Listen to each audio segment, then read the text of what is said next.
So hey guys, welcome to Clear and Crisp Coding, and in this video we would be discussing the solution of CodeChef June Cookoff Div 2 Max question. This was a really interesting question. It was a really clear question that everything was really clear, but still their thinking process was somewhat complex and most of us found it difficult. Initially at the first point I was also really confused, but when I thought really carefully, then I was able to really see the difference that it's creating. So now let's start the question. So here is the problem statement. It is really small, you can read it, but in simple term, if I explain you without missing any important point, then it is something like this, that we are given a sequence of positive integers and we want to select some element from this sequence, which could be possibly none or possibly all. That means we can either not select at all, that means zero element, or we can select all the n element and compute their max. Max is something that is the smallest positive integer which does not occur amongst the chosen element. So that means if we go from 1 2 3 4 5 6 7 and 9 10, so the smallest number, that means closest to 1, so 1 2 3, which is not present, is m. So max is given that the smallest positive integer which does not occur is max. So I will explain max when we go to the solution. So and we have to find this sub elements of this subsequence such that we get the largest number of elements from A and their max is equal to m. M is given to us in the input. So in the input we are given as n and m, and we have to find the largest number of element which we can select such that the max of the selected sequence is m, which is 3 here. So now let's see what basically max is, then we will be coming to the exact solution. So what max of an array? So max is basically a thing which we apply to an array. So like suppose the array is like 1 2 4 6 7. So if we go from 1 to increasing the values, so 1 2 3 4 5 6 7, so max is the smallest number which occur from this as we go from here, which is not present in this list. So if we see in this list, 1 is present, 2 is present, but if you see 3 is not present here, and it is not present always forward also, so we can say the max of this array is equal to 3. Okay, so now let's take another example. So the array is 2 4 7. So in this example, if we start from 1 2 3 and go on, so if we can see that 1 itself is not present in this array, so max of this array is 1. So max of this array can be found by the smallest positive integer which is not present in the given array. So now I think the max part is clear. If you have any doubt, do let me know. I will give some more material for you. So now let's get to the solution of this question by knowing that the max is an operation which is performed on an array which returns the minimal positive number which is not present in the array, and the number of positive numbers start with m. So this question can be covered with just three great observations. So the first observation is that all numbers smaller than m should be present at least once in the answer. So like in this given example, if we talk about, so the array size is 3 and the given is 1 2 and 4. So m is given to us as 3.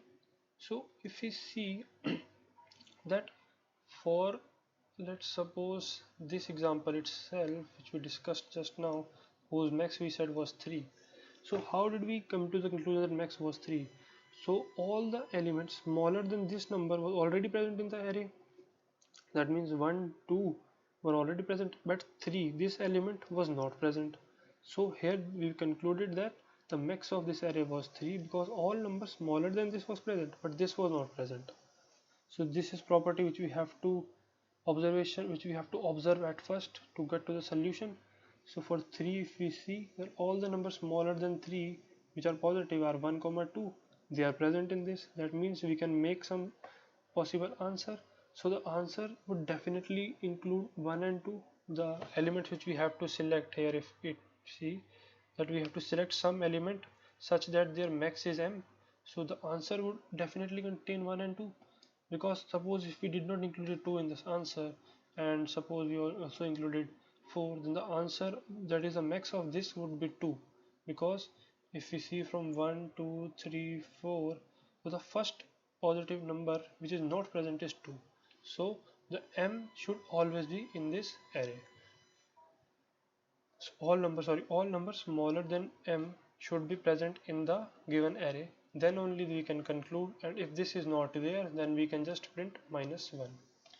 Okay, so and then the second observation is that we cannot take m into the answer. So suppose in this question the given array is here, but suppose we modify the question to something like this, and now we have to form this array. So in the given answer, suppose we took 3, that means 1 2 and 3, and we did not, also we took 4 by suppose, then if we see that the max of this element array would be 1 2 3 4 5 6, so 1 is present, 2 is present, 3 is also present, 4 is also present, and 5, so max of this is 5, but we wanted it to be 3. So if we include this element, then while going from 1 to n, we would encounter this position and we will see that this is occupied, so we will move ahead for finding the remaining element and finding max out of them. So the main observation here is that this element should never be present. So then when we would be going from this to here, then we would be falling at a value which is not present and which is equal to m. And in the first point we have already covered that all these smaller values should definitely be present, then only we can conclude to an answer, and if any of the smaller value is not present, then the answer would be -1. Okay, so we have talked about the number which is smaller than m in the first point and the number which are equal to m in the second point. So now obvious the third point would be the number which are greater than m. So the number which are greater than m, all these numbers can be taken any number of times.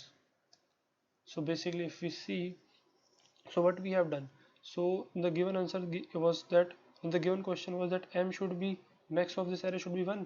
That means 1 2 3 up till m minus 1, we have said that all numbers smaller than m should be present in the first case. So we have to check that all numbers smaller than 1 is present, and at this position m should not be present.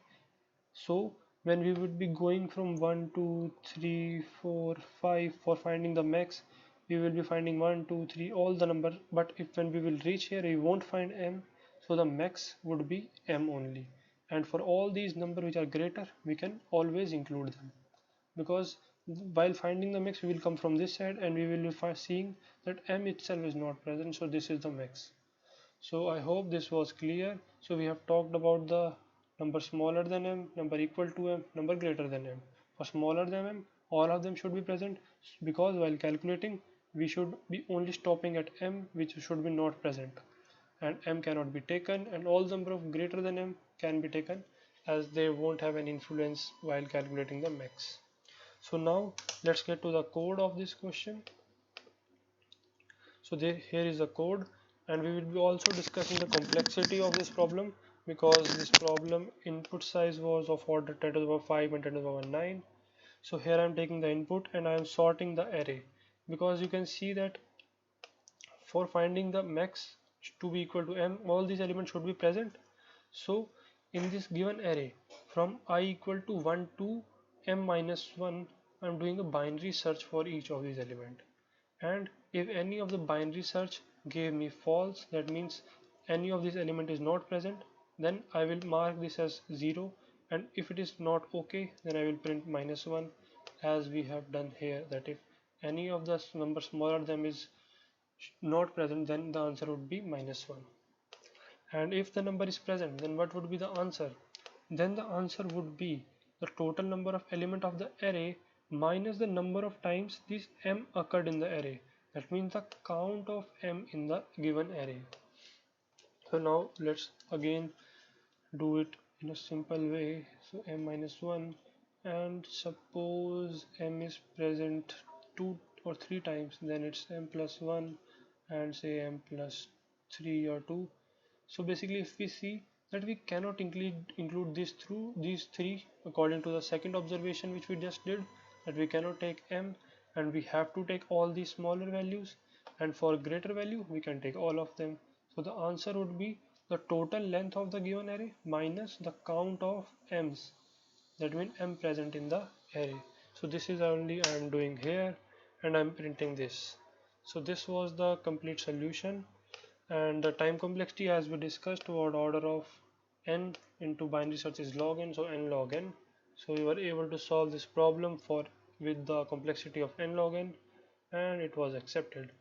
So I hope I was able to explain this problem. If you had any problem, any doubt, any part you were not able to clear, please let me know in the comment section. I will definitely work hard and help you to understand that problem. So do like and subscribe the channel for more update, and as I would be regularly posting competitive programming material. I will also be sharing the solution of these three problems which I was able to solve. So do subscribe and like my channel. Thank you.